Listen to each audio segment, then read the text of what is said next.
እኔ የምላችሁ ነገር ነገ ልዑልዬን ሆስፒታል ይዛችሁ እንዳትሄዱ። ልጁን አሰቃያችሁት እኮ እንዴ! ዛሬ ስንት ሰው ነበር? አንዴ ቡዜት ይዘዋለች፣ አንዴ ሩቲት ይዘዋለች፣ አንዴ ኤፍሬም ይዘዋል። ልጁን ተጫውቱበት ነው የምላችሁ። እና ልጁ ላይ አትጫወቱበት። በቃ እናንተ ስሩ፣ ራሳችሁን ችላችሁ ማለት ነው። ቡዜ ረክሳለች ከእናንተ ጋር ሕፃን ሆና፣ እናንተ ልጆች ናችሁ ገና እንደፈለጋችሁ ብትንጫጩ የትም ብትሄዱ ያምሩባቸዋል። ቡዜ ግን ርካሽ ሆና ከእናንተ ጋር ትንሽ ሆና ዝቅ ብላ እድሜዋን ትንሽ አድርጋ ከእናንተ ጋር እንደዚህ መሆኗ በጣም ነው የሚያሳፍረው። አብርሽ ሆስፒታል ገብቷል እንደምታዩት። እንግዲህ ትናንትና 2 ክፍል እንዳለ አላውቅም ነበር እኔ። በቃ በሌላ አይዲያ ዛሬ ደግሞ በሌላ ቦታ የሚመጡ መስሎኝ ነበረ። ግን ቪዲዮ ቀጥሎበት አብርሽ እዛ ጋው ራሱ ስቶ ወድቆ ሆስፒታል ሄደዋል። ግን እነሱ ሳያሳስባቸው የነበረው በእናንተ ምክንያት ነው እንደዚህ ሆነው፣ በኤፍሬም ምክንያት ነው፣ በሩቴ ምክንያት ነው፣ በአንቺ ምክንያት ነው እየተባባሉ ነበር ልጁ እዛ ጋር ተዘርሮ ማለት ነው። ስለዚህ እቺ ደግሞ እህት አይደለችም። ገባችሁ አይደለ? ቡዚያውን እህት አይደለችም። የሆነ በቃ ለራሷ ብቻ ጥቅም የምታስብ ሴት ነች። ከገባችሁ ማለት ነው ብዙዎቻችሁ ከተረዳችሁት እንጂ እውነተኛ እህት ብትሆን ኖሮ እውነተኛ ሰው ብትሆን ኖሮ እዛ ጋር ማን ነው እንደዚህ ያደረገው እንደዛ ያደረገው ብላ ገና እንደዚህ ከማቀሳሰር ልጁን ወደ ሆስፒታል መውሰድ ይቀድም ነበርና ልጁ እዛ ጋር ወርቆ አንቺ ነሽ እንደዚህ ያደረግሽው፣ አንተን እንደዚህ ያደረግከው ይሄ ዴቪ የሚባለው ራሱ የወንድ አለጫ ማለት ነው። አብርሽ ራሱ ላይ ተኝቶ እሱ ላይ ተኝቶ እናንተ ናችሁ እንደዚህ ያደረጋችሁት ብሎ ኤፍሬምን እየወቀሰው ነበር ማለት ነው። በዛ ሰዓት አልነበረም እንደዚህ መናገር የነበረበት። እሱን ሕክምና ቦታ ወስዶ ከተሻለው በኋላ መነጋገር ይችሉ ነበር። እኔ የሚገርመኝ ነገር ፍሬም እኮ ተናግሯል። የወንድማችሁ ጤንነት አይደለም እያሳሰባችሁ ያለው ከሩቲ ጋር በመሆኑ ከሩቲ ጋር የሆነ ነገር በመፍጠሩ ነው ይሄና እያንገበገባችሁ ያለው እንጂ እውነተኛ ወዳጅ ብትሆኑ እውነተኛ ወንድም ብትሆኑ መጀመሪያ የወንድማችሁ ጤንነት ያሳስባችሁ ነበር ታስቀድሙ ነበር ብሎ ተናግሯል በግልጽ ማለት ነውና እነዚህ መሰሪ መሆናቸውን ደግሞ ያየው ዛሬ ነው። ምክንያቱም እውነተኛ እህትና ወንድም ቢሆኑ ኖሮ መጀመሪያ የአብርሽ ጤንነት ይቀድም ነበር። የሩቲም የኤፍሬም በኋላ የሚነጋገሩት ነገር ነበር፣ ግን እነሱ እሱን አላሰቡም።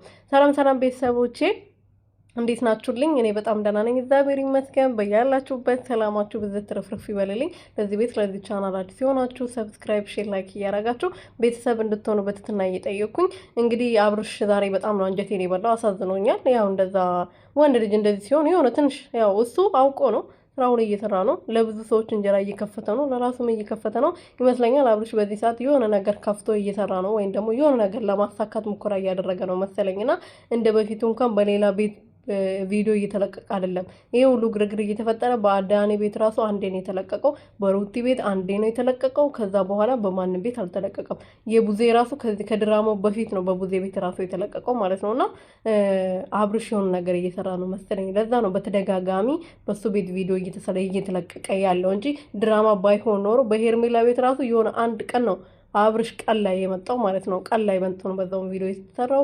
ማታ በድጋሚ በሆነ ሰው ቤት ተለቋል ማለት ነውና የሆነ ነገር አለ። ለዛ ነው አብርሃም ይሄንን አይዲያ የመጣው እንደሚታይ ስለሚያውቅ፣ ግርግር ሲፈጠር እንደሚታይ ስለሚያውቅ ነው። እስከ 400 ሺህ ምናምን እየታየለት ነው። እግዚአብሔር ይመስገን ይታይለት ያገኘው። ምክንያቱም እሱ ባገኘ ቁጥር ሌላም እኛም እያገኘን ነው፣ እኛም እየሰራ ነው ዩቲዩብ የምንሰራ ሰዎች እና ለብቻው ለሱ ለራሱ ብቻ ሳይሆን ለብዙዎች እንጀራ ከፍተዋል። በጣም ጠንካራ ልጅ ነው። ግን ሩትዬ ሲጎዳብን ሩትዬ ሲያሳዝንብን ነው እኛ የምናዘንበት እንጂ አብሮ ቢሆኑ እንደ በፊቱ ሆኖ ፍቅር ሆኖ ቢሰሩልን በጣም ደስ ይለናል። ምክንያቱም በጣም ጠንካራ ልጅ ነው። የምሬ ነው። በጣም ለብዙዎቹ ለብዙ ወጣቶቹ አሪያ ሆኗል። በዚህ እድሜ ብዙ ነገር ሰርቷል። ብዙ ነገር ለብዙ ሰዎች እንጀራ ከፍቷል። ለብዙ ሰዎች ዩቲዩብ ከፍቷል። ብዙዎቻቸው እየሰሩ ነው፣ ራሳቸውን እየለወጡ ነው። አዎ አሪፍ ነው፣ ጎበዝ በርታለን።